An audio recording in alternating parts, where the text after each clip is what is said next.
Quand vous décidez de vendre une habitation, vous ne pouvez pas vous lever un matin et dire je vais mettre une affiche et je vais décider de vendre mon bien.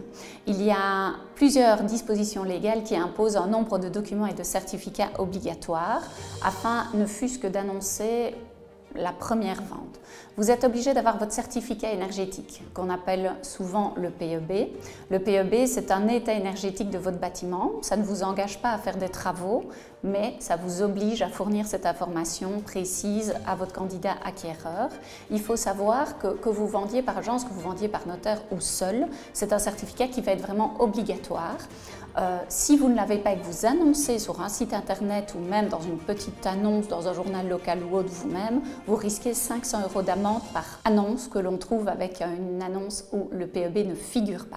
Donc surtout ne jamais se dire PEB en commande ou des choses comme ça que parfois on lit sur certaines annonces. Le ministère des Affaires économiques ne chipote pas, c'est automatiquement des amendes chaque fois qu'il trouve ce genre de publicité.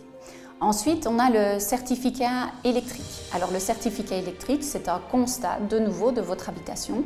Vous n'avez pas l'obligation de la rendre conforme, mais vous avez l'obligation de faire un état, une carte d'identité électrique et énergétique de votre bâtiment à la vente. C'est l'acquéreur qui devra faire les travaux de conformité.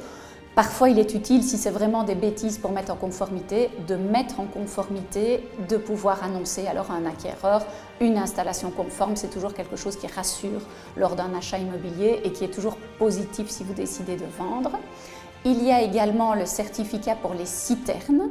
Donc les citernes de plus égales ou de plus de 3000 litres nécessitent un certificat également. Bien évidemment, quand les clients passent par notre agence, nous nous occupons de téléphoner à tous les corps de métier nécessaires, à tous les certificateurs nécessaires pour que tout cet aspect administratif et un petit peu rébarbatif et très chronophage soit effectué par nos soins au niveau de l'intendance.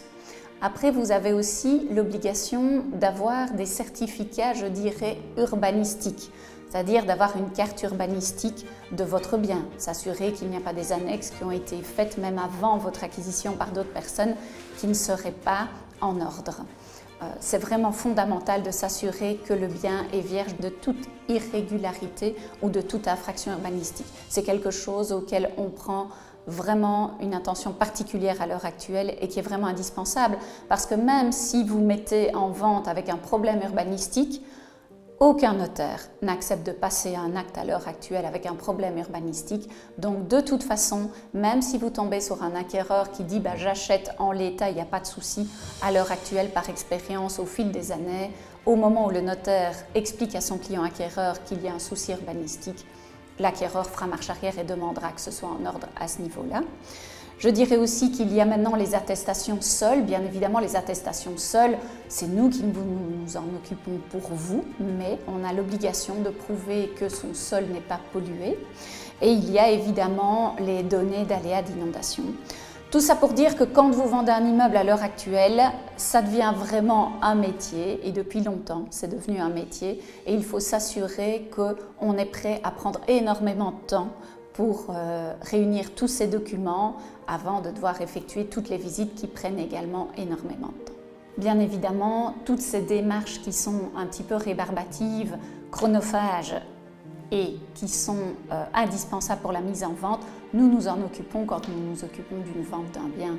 Ce sont toutes des démarches que nous vous aidons à accomplir du départ à la fin. Nous accompagnons vraiment lors de la première visite jusqu'à l'acte authentique nos clients.